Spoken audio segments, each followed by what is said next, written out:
بہت دور عین ایک سبز اور نیلے پانیوں کے بیچوں بیچ ایک جزیرہ تھا۔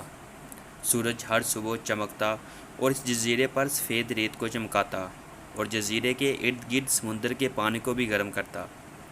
اس جزیرے پر ناریل کے درخت لگے ہوئے تھے۔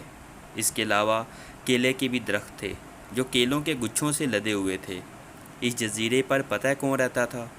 صرف ایک چھوٹا سا بھورے رنگ کا بندر جس کی دم بہت لمبی تھی اور اس میں بل بھی پڑے رہتے تھے۔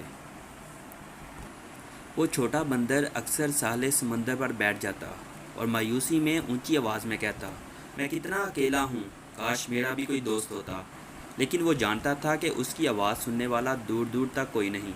ایک دن وہ یوں ہی بیٹھا ہوا تھا کہ ایک بڑی ہی رنگ برنگی مچھلی نے پانی سے اپنا سر باہر نکالا اور اس سے کہنے لگی، آؤ میرے پیچھے تیر کر آؤ، میں تمہیں ایک ایسے جزیرے میں لے چلتی ہوں جہاں تمہاری طرح کے بہت سے بندر موجود ہیں، اس کی دمیں بھی تمہاری طرح کی ہیں۔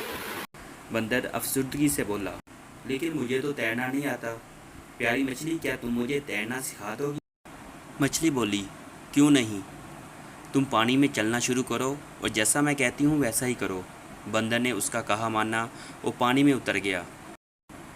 جب پانی گہرا ہوا تو مچھلی کہنے لگی، اب پانی زمین سے اٹھاؤ اور بازو ہلاؤ۔ بندر کی چیخ نکل گئی، وہ بولا، مجھے یہ کام بالکل پسند نہیں ہے، میں سارا گیلا ہو گیا ہوں۔ رنگ برنگی مچھلی کی ہنسی نکل گئی اور وہ تیرتی ہوئی دور نکل گئی، جبکہ بندر خشکی پر بیٹھ کر بڑی دیر تک خود کو سکھاتا رہا۔ قریب ہی ایک سفید بگلا کھڑا تھا، بولا، آؤ میں تمہیں اڑنا سکھاتا ہوں، جلدی کرو میں اڑنے لگا ہوں۔ بندر پھر بے چارگی سے بولا، لیکن میں تو اڑ نہیں سکتا۔ بگلے نے اس سے کہا، سب سے اونچے ناریل کے درخت پر چڑھ جاؤ اور اپنے بازو پھیلا کر چھلانگ لگا دو، تم اڑنے لگو گے۔ بندر نے بگلے کا کہا مانا، وہ پورے زور سے سیدھا ریت پر آ گرا، کچھ ناریل بھی ٹوٹ کر اس کے سر پر آن گرا۔ تبھی بندر کے ذہن میں ایک ترکیب آئی، وہ چھلانگ لگا کر خوشی سے اٹھا اور کہنے لگا، میں ناریل اور کیلے کے درخت کاٹوں گا اور اس سے کشتی بناؤں گا، اس کشتی میں بیٹھ کر دوسرے جزیرے تک جاؤں گا جہاں مجھے بہت سے دوست مل جائیں گے۔ تبھی سمندر سے ایک آواز آئی، یہ بہت ہی احمقانہ ترکیب ہے۔ بندر نے دیکھا تو وہ ایک سبز رنگ کا چھوٹا سا کچھوا تھا جو آہستہ آہستہ خشکی سے سمندر کی طرف جا رہا تھا۔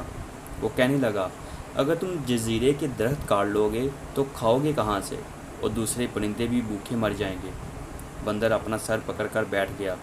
کچھوا بولا، میں تمہیں اپنی پیٹھ پر سوار کر کے وہاں لے جاتا، لیکن تم بہت بڑے اور بھاری ہو۔ یہ کہہ کر کچھوا سمندر کے پانی میں تیرتا ہوا گم ہو گیا۔ بندر اس کے جانے کے بعد پھر اکیلا رہ گیا۔ پھر اچانک سمندر سے ایک بہت بڑا کچھوا نکلا، اس کا رنگ بھی سبز تھا۔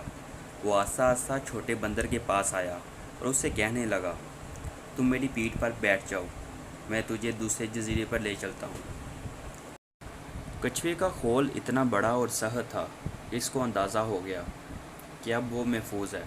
پھر اس نے کچھوے کی کمر پر بیٹھ کر سمندر میں جھانکا تو اس نے دیکھا کہ چھوٹا سبز کچھوا بھی اس کے ساتھ تیر رہا ہے۔